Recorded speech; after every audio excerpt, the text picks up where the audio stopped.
there one go on the other side and one on each side?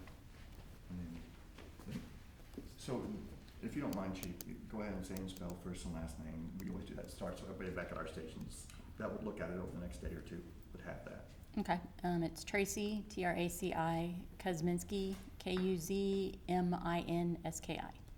And I don't know if you guys plan to answer any, but if you do, would you mind sharing your names and titles with us? Go ahead, Mayor. I don't know if I'm gonna answer, but it's Terry, T-E-R-I, Murphy, M-U-R-P-H-Y, and I'm the mayor. I thought you were, but I just wanted to make sure. And Michael Davis, Michael Davis,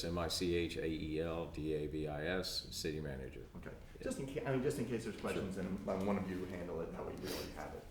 Okay. So I think we're gonna have Tracy start with that. Yeah, you got summary. do you have a statement that you wanted to go, or do you just want us to ask questions?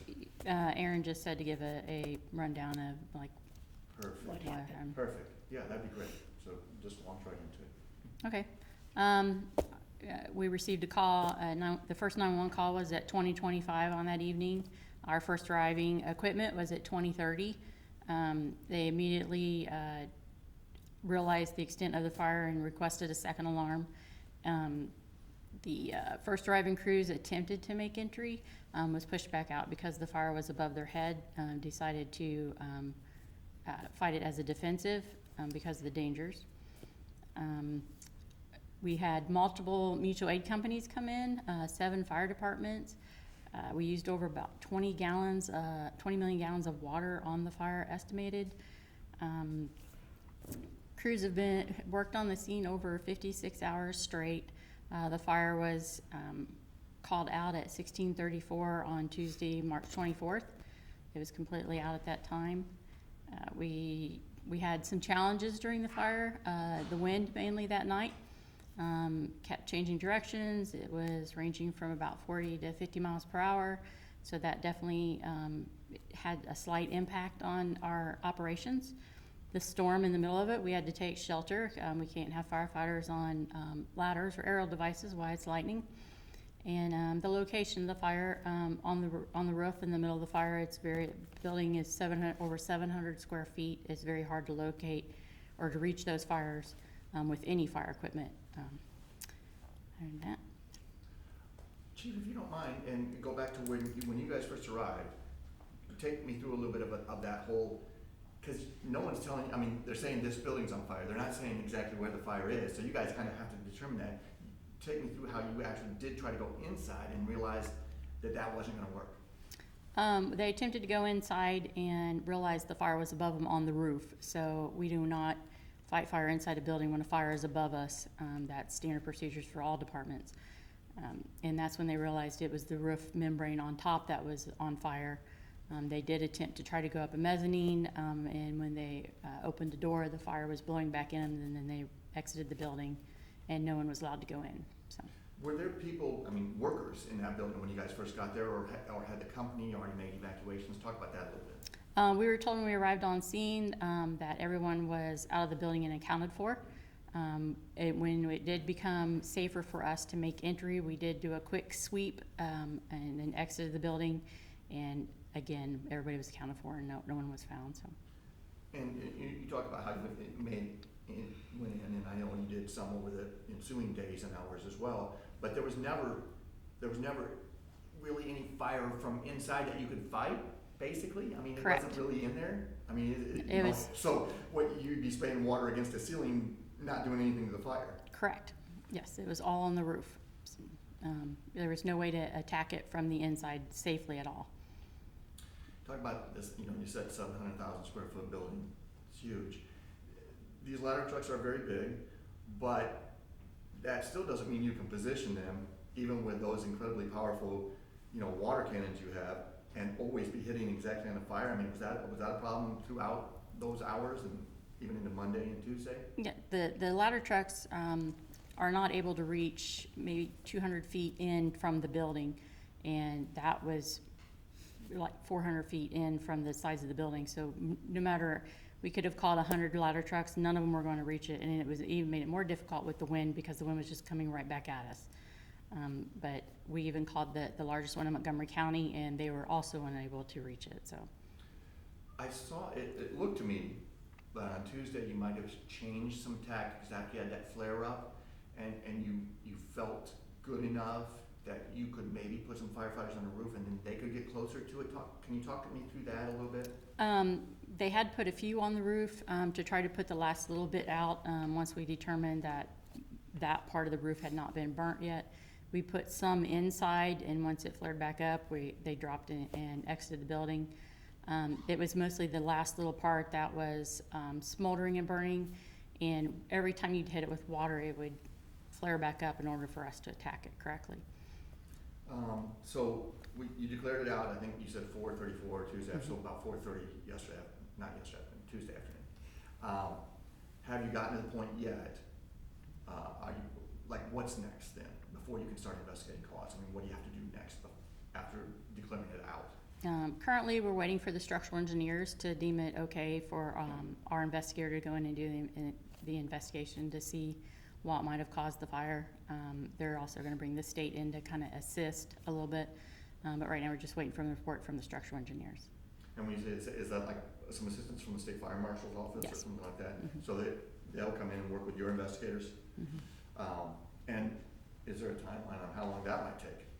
No, it just takes on however long the structural engineers deem it to be okay, and then we'll go and do ours, and I'm not sure how long it'll take.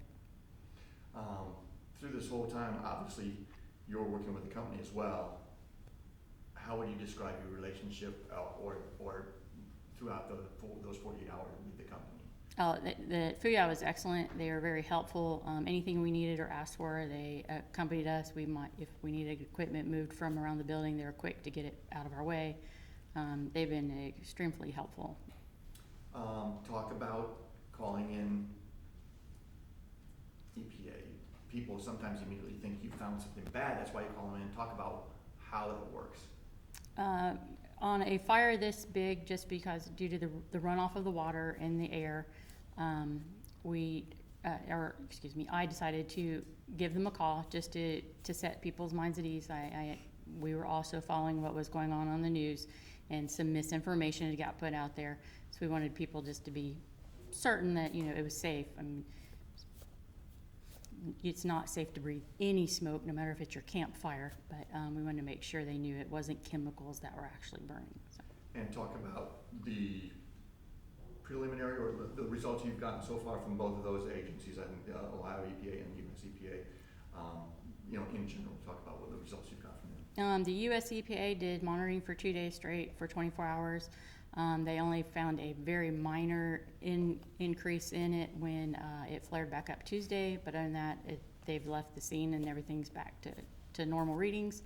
The Ohio EPA has not released their report yet. They said that they won't have it for a couple days, and once they do, then we will do a records request. US EPA, though, on the monitoring they did do, and even during flare-up stuff, what were they telling you about concerns people should or shouldn't have? It was, they said what readings they did have was minor, and it would affect mostly people that might have, extreme medical histories, and to stay inside, turn off your HVAC. But talk about how it didn't rise to the level where you thought you needed to take additional action, say evacuations or something like that. Just talk about that, because I'm sure you talked about that with them.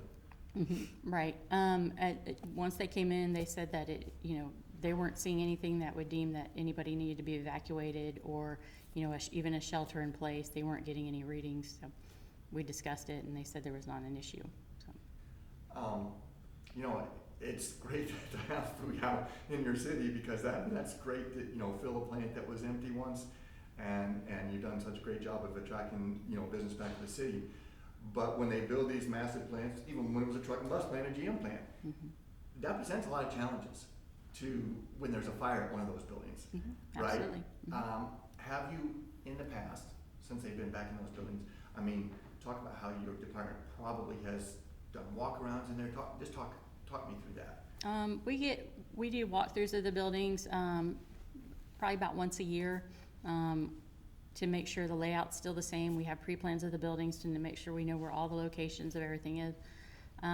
We do tabletop scenarios on, if this was on fire, if that's on fire. That evening, we had multiple chiefs from all over the county On scene, we're, working together to come up with the operations to what was the best way to attack this fire.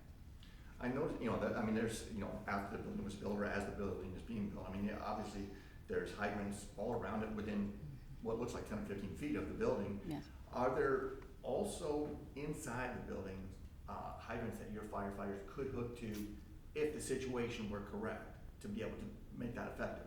No, sir. The hydrants are only around the building, which they were excellent pressure that night for us. The building is sprinklered, but it's not required to have a sprinkler on a roof. So it really was no benefit to us. Right, I mean, that would be for an interior fire, and this wasn't that. So as you're looking at it now, do you and the company believe that this fire is still limited to that roof? Did it ever burn through at any spot? Talk about that. We're not sure. They're walking through it today with the structural engineers to make sure, to see if it did burn through the roof. It is a metal roof, so it burnt the membrane off, obviously, but we won't know until they finish their walkthrough today. Evan, Go do ahead. you got any questions? Yeah.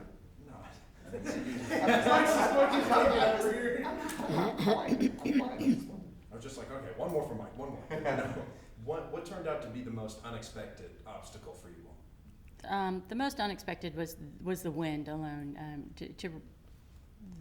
The miles per hour of the wind was just, it caused some issues with the fire jumping and putting our crews in danger at certain points that we had to unhook everything and evacuate that part of the building, that part of the area where we were working, because the roof was flying off onto our equipment and our firefighters. But thankfully, no one was hurt or injured. So. Yeah, go ahead. How would you describe the response from your crews and your mutual aid agencies? All crews were excellent.